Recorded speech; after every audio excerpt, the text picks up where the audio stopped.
everyone. Welcome back to the LS Academy. My name is Kanak and I'm back with another video on the topic auxin, the growth hormone. So basically this video will be in two parts. तो आज मैं एक upload कर रही हूँ and next Sunday को next part I'll upload.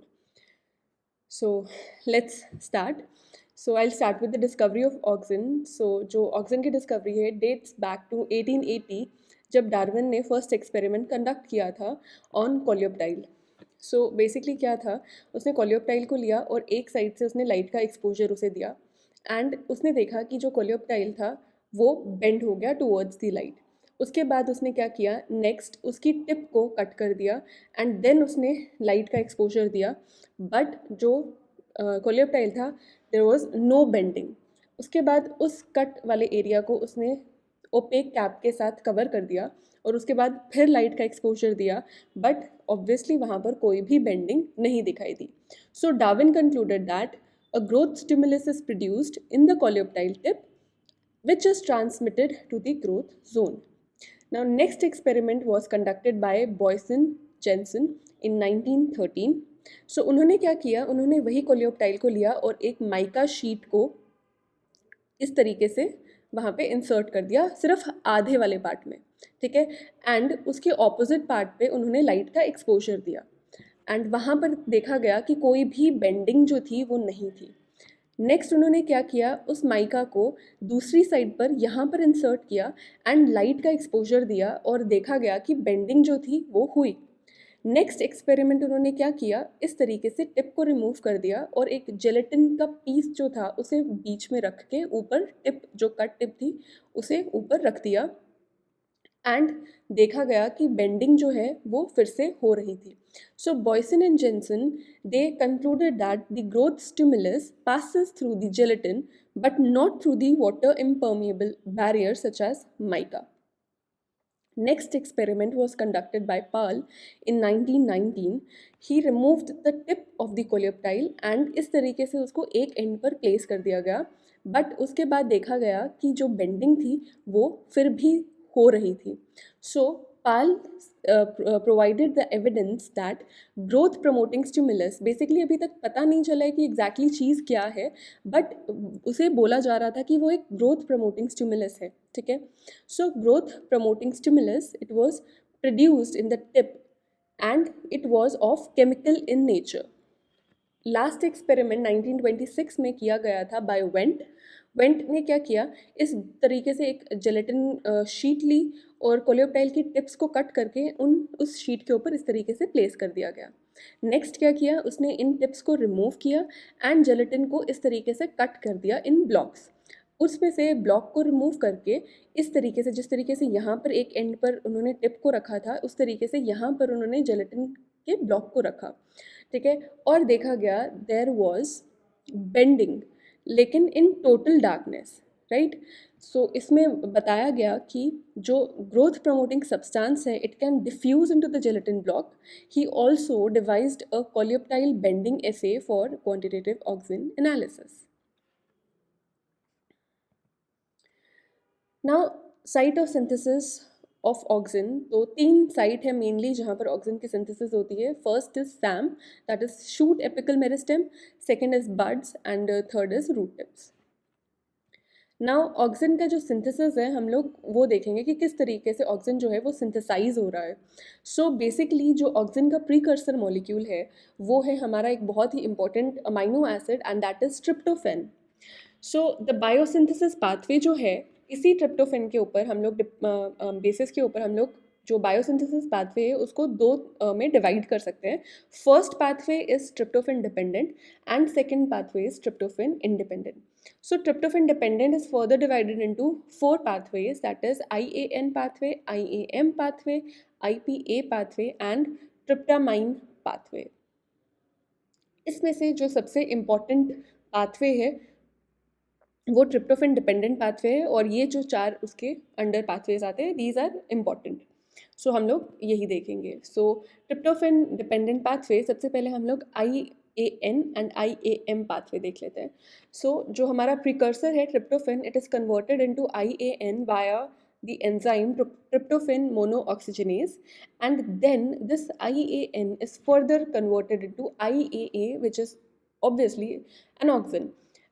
लेकिन जो एंजाइम होती है वो है नाइट्रलेज। ये जो pathway it is commonly seen in Brassicaceae family, right? Now, next is tryptophan is converted into IAM via the enzyme called tryptophan monooxygenase. Further, the IAM is converted into IAA, और जो enzyme involved है वो है IAM hydrolase. And this pathway is commonly seen in Agrobacterium tumefaciens. अब है IPA and tryptamine. कहीं पे कहीं ना कहीं पर ये जो है दोनों पाथवेज जो हैं ये कहीं ना कहीं आकर कन्वर्ज हो जाते हैं। दैट मीन्स सेकेंड स्टेप के बाद जो थर्ड और फोर्थ स्टेप है, दैट इज़ फाइनल स्टेप जो है ऑक्सीजन प्रोडक्शन का, वो इनका सेम होता है। ठीक है, डिफरेंस कहाँ आता है? बस एक सेकेंड स्टेप में। सो ऑब्वियसली जो प्रिकर्सर है वो हमारा ट्रिप्टोफेन दोनों में, then tryptophan will be converted into IPA, और एंजाइम कौन सी होगी? Tryptophan trans aminase. एंड यहाँ पर जो ट्रिप्टोफेन है it is converted into tryptamine, that is time, and enzyme is tryptophan decarboxylase. ठीक है, और IPA is further converted into indole 3 acetaldehyde, and tryptamine is also converted into indole 3 acetaldehyde. Difference is enzymes. So IPA is converted into indole 3 acetaldehyde via the enzyme IPA decarboxylase, whereas tryptamine जो है वो convert होगा, और enzyme कौन सी involved होगी amine oxidase. Now indole 3 acetaldehyde is finally then converted into IAA or the auxin. So enzyme कौन सी है हमारी? Indole 3 acetaldehyde dehydrogenase. एंड ये जो हमारे दोनों पाथवेज हैं they are commonly seen in tomato plants. Now degradation और इनएक्टिवेशन ऑफ ऑक्सीजन, अभी हम लोगों ने क्या पढ़ा है? हमने देखा है इसका सिंथेसिस। अब एक बार जब सिंथेसाइज हो गया, ऑक्सीजन का काम खत्म हो गया, उसे इनएक्टिवेट करने की ज़रूरत पड़ती है, या हम कह सकते हैं उसे डिग्रेड करने की ज़रूरत पड़ती है। ठीक है, सो जो डिग्रेडेशन है वो बेसिकली दो टाइप से हो सकती है। एंजाइम ऑक्सीडेटिव डिग्रेडेशन, जहाँ पर दैट मीन्स जहाँ पर एंजाइम जो है वो इन्वॉल्व होगी, and second is non enzymatically degradation. So पहला आता है हमारा ऑक्सीडेटिव डिग्रेडेशन, यहाँ पर एंजाइम की इन्वॉल्वमेंट देखी गई है। So it resulting in the formation of oxindole 3 acetic acid, right? That means oxidative degradation जब होगी तो ऑक्सीजन जो है फाइनली किस फॉर्म में होगा? Oxindole 3 acetic acid. ठीक है, second is oxidative degradation without decarboxylation to oxindole 3 acetic acid. पहला जहाँ पर जो ऑक्सीजन है it is converted into oxindole 3 acetic acid. उसके बाद सेकेंड आता है oxidative degradation without decarboxylation to oxyindole 3 acetic acid, and third is again oxidation of IAA aspartate conjugate to intermediate dioxindole 3 acetyl aspartate, and finally to again oxindole 3 acetic acid. जो IAA है ये conjugation में present होता है स्पार्टेट के साथ। ठीक है, ये जो है कॉन्जुगेशन की फॉर्म में जब ये प्रेजेंट होता है, उसके बाद जब इसका डिग्रेडेशन होता है तो पहले ये एक इंटरमीडिएट बनाता है जिसे हम कहते हैं डाईऑक्सीइंडोल 3 acetyl aspartate, and then finally this intermediate is converted into oxyindole 3 acetic acid. Now in vitro IAA can be oxidized non-enzymatically when it is exposed to high intensity light, and its photodestruction in vitro can be promoted by plant pigments such as riboflavin. In vitro भी deactivation या degradation की जा सकती है, but non enzymatically. किस तरीके से? उसे जब हम लोग हाई इंटेंसिटी ऑफ लाइट का एक्सपोजर देंगे।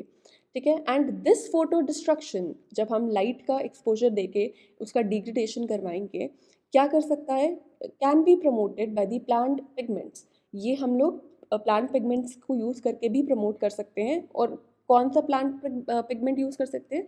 राइबोफ्लेविन। नेक्स्ट हम लोग मूव करेंगे to the signal transduction pathway. अब हम लोग देखेंगे कि ऑक्सीजन जो है किस तरीके से सिग्नलिंग करवाता है। ठीक है, सो बेसिकली इस पूरे पाथवे में सबसे पहले हम लोग देखेंगे कि रिसेप्टर कौन सा है। So ABP1 it acts as a receptor, ligand obviously auxin, transcriptional activators कौन होंगे इसमें? ARF, that is auxin response factors. And finally जो इनहिबिटर होगा वो है हमारा OXIAA।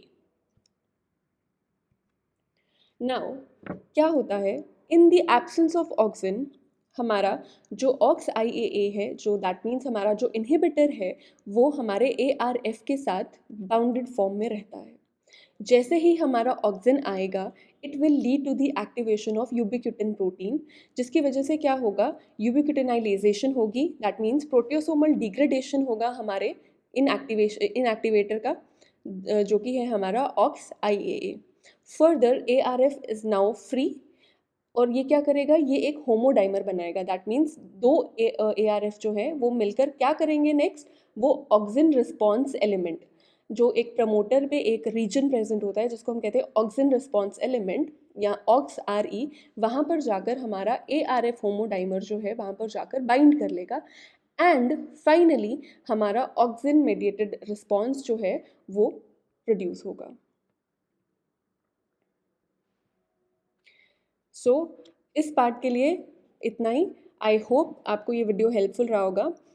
If you find this video helpful, do consider subscribing to the channel and do like and share the video, and you can also follow us on Instagram. The handle is in description box. So thank you so much. I'll see you on next Sunday.